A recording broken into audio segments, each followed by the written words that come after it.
அஸ்ஸலாமு அலைக்கும். Hi friends. இந்த வீடியோவில் என்ன வரும்னு நான் சொல்கிறத விட நீங்களே போய் பாருங்கள், உங்களுக்கே புரியும்.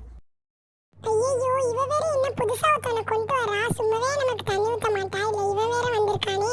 இது மட்டுமா, நம்மளே எப்பயாச்சும் தான் கண்டுக்குருவா, இல்ல இவன் வந்துட்டா இவனே கண்டுக்குருவா போலயே. இவனே எப்படியும் ஒரு நாள் மறக்க தான் போறான். ஹாய் ஃப்ரெண்ட்ஸ், இன்னைக்கு இந்த வீடியோவில் என்ன பார்க்க போகிறோம்னு இப்போ நமக்கு தெரிஞ்சிடும். என்னன்னா, ஒரு புது செடி தான் நம்ம உருவாக்க போகிறோம். என்ன செடின்னு பார்க்கலாமா? இது எங்கள் வீட்டில் ஏற்கனவே இருக்கிற செடி தான். ஸோ இதை நான் அவ்வளோக்கா கண்டுக்கவே மாட்டேன். சொல்லப்போனால் இதுக்கு இன்னும் தண்ணி கூட ஊற்றல. சரி வாங்க நம்ம புது செடியை இப்போ கவனிப்போம். அது கிடைக்கட்டும்.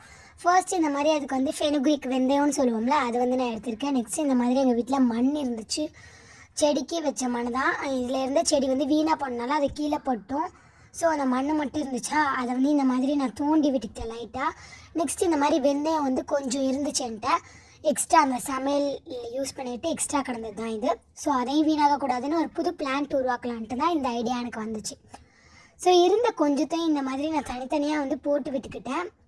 நீங்கள் வந்து இன்னும் நிறைய போடுறனாலும் போட்டுக்கலாம்.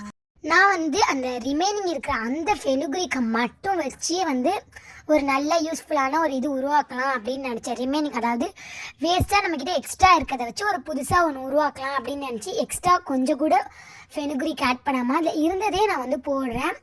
நெக்ஸ்ட்டு வந்து இந்த மாதிரி அங்கங்கே லைட்டாக தண்ணியை வந்து நம்ம ஸ்ப்ரெட் பண்ணி விட்டுக்குவோம். ஸோ இது வளருதா இல்லையான்னு சொல்லிட்டு நான் அடுத்த வீடியோவில் சொல்கிறேன். ஸோ கொஞ்சம் கொஞ்சமாக ரொம்ப நாள் சென்று தான் இது வளரும்.